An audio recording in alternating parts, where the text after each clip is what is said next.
Cancer loves acid. In the previous video, an internationally renowned health teacher Barbara O'Neill shared 7 alkaline-forming foods that we should mainly consume to keep cancer away from our body. In this video, we will learn from Barbara on 8 acid-forming foods we should try to avoid in order to provide a healthy environment for our body to naturally protect against cancer and other diseases. As a reminder, let's quickly hear about why we should always maintain a healthy pH balance for our body. The pH of the human body is important because at different pHs, diseases grow, and at different pHs, it's very hard for disease to grow.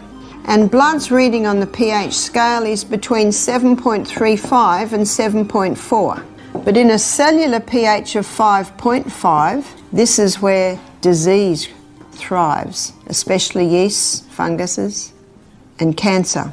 Cancer loves acid. Cancer also loves no oxygen. The other thing cancer loves is sugar. And so when people come to us wanting help to conquer cancer, you see what we do? We suggest a diet that's highly alkalizing. We suggest ways to oxygenate the body, and we also greatly eliminate the glucose, the sugars going into the body. Since we have already looked into 7 alkaline foods we should eat, we will now go straight into 8 acid-forming foods we should avoid. First, what does it mean by acid-forming foods? Let's have a look at acid-forming foods now. These acid-forming foods are high in the acid-forming minerals, which is phosphorus, sulfur, and chlorine. So what foods are high in phosphorus, sulfur, and chlorine? First is meat. So what foods are high in phosphorus, sulfur, and chlorine? Meat. This explains why Dr. Colin Campbell found he could turn cancer cells on and off like a switch by the amount of meat and dairy products he was giving the rats. So red meat and processed meat are the most common acidic foods in the Western diet. Red meat is high in protein and phosphorus, thus increasing the amount of acid in the diet. Next is wheat. The hybridized wheat, the hybridization of the wheat created a lot more of the acid-forming minerals. Since wheat is such an important ingredient to most of our diet, let's go deeper into the actual problem with the wheat. The original wheat that God made is called Enkenhorn, or some call it just Enkhorn. And that original wheat had a very fragile protein or gluten structure. It is not sure when, but they estimate a couple of 1,000 years ago, Enkenhorn did a wild hybrid with a field grass and came up with the Emma strain of wheat. Its structure, its protein or gluten structure is not as fragile, but it's still fairly fragile. And in the 1950s, it was the Emma strain of wheat that was put through intensive crossbreeding. And it came up with the hybridized wheat that we know today. That hybridization of the wheat created an incredibly complex gluten or protein structure. Today we're looking at how the hybridization process changed the gluten or the protein structure, and it's almost only a cast iron gut that can break down that very complex protein or gluten structure. That explains why so many people are gluten intolerant today. By the 1990s, every pasta, every pizza, every biscuit, cake, cookie, donut, cereal, bread, it's all made out of the hybridized wheat. You see, the farmers love it, and I don't blame them for loving it because they get 6 times more grain per acre. It was zoomed through to help with the starvation crisis in the world, and safety studies were never done. This explains the gluten intolerance that we see today. The 2 most common symptoms of a gluten intolerance is brain fog and bloating. Third acid-forming food on the list is caffeine foods. Caffeine, all your caffeine foods and drinks have an acid effect. An imbalanced diet high in acidic foods such as animal protein, caffeine, and processed foods puts pressure on the body's regulating systems to maintain the pH neutrality in the body. The extra buffering required can deplete the body of alkaline minerals such as sodium, potassium, magnesium, and calcium, making the person prone to chronic and degenerative diseases. So it is important to consume in moderation. And of course, caffeine usually comes hand in hand with the sugar, which certainly ups it. And remember our 2.6 Coca-Cola, that's a combination of the caffeine and the sugar. 2.6, this is where Coca-Cola sits.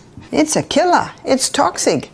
So next, you wouldn't be surprised to find refined sugar is on our list. Refined sugar, it's very acid forming. While sugar in itself is completely pH neutral at pH 7, sugar is considered an acid-forming food because of how it affects the body's pH balance during metabolism.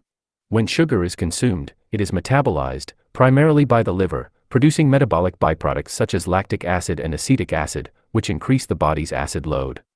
Additionally, sugar metabolism depletes alkaline minerals like calcium, magnesium, and potassium, which are essential for buffering and neutralizing acids. High sugar intake also stimulates insulin release, which can lead to the excretion of these minerals through urine, further contributing to acidity. Moreover, sugar alters the gut microbiome by promoting the growth of acid-producing bacteria, adding to the acid burden. Finally, sugar-induced inflammation produces acidic byproducts, exacerbating the overall acidic environment in the body.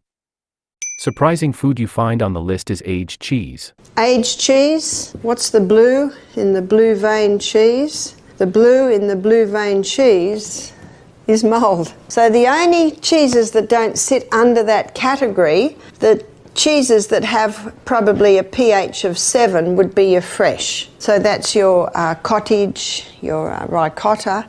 I'm not saying that they are okay, because usually they come from cows who have not been fed right or have chemicals in them. Dairy products are generally considered to be acid-forming foods. This classification is based on the concept of potential renal acid load, PRAL, which measures the acid or alkaline effect of food on the body after digestion and metabolism. Foods that are high in protein and phosphorus, such as dairy products, tend to be acid-forming. When these foods are metabolized, they produce acidic compounds that must be neutralized or excreted by the body.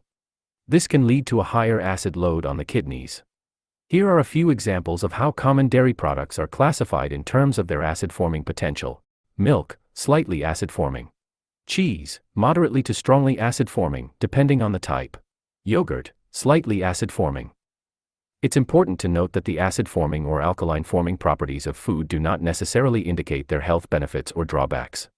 A balanced diet that includes both acid-forming and alkaline-forming foods is typically recommended for overall health. Next is alcohol. Alcohol is not a food, but it creates an acid environment in the body. Tobacco is not a food, but it also creates an acid environment in the body. Alcohol breaks down in the body to acetaldehyde. And acetaldehyde is a neurotoxin. We don't want a neurotoxin. A neurotoxin is a brain killer. So should you eliminate all acid-forming foods? The good news is that you don't have to avoid altogether. To maintain the 6.5 environment, we need to be consuming 20% acid-forming foods and 80%, 70 to 80% alkaline-forming foods. And I'm sure you're not surprised to hear me say that the 20% should come from this section here. Grains, legumes, and nuts. Within these groups, many items are acid-forming foods. Grains. All your other grains, other than the grains that sit on the alkaline side. Legumes. All your other legumes, other than the lima, lentil and soy. Nuts. And all your other nuts, other than the almond and Brazil, have an acid effect.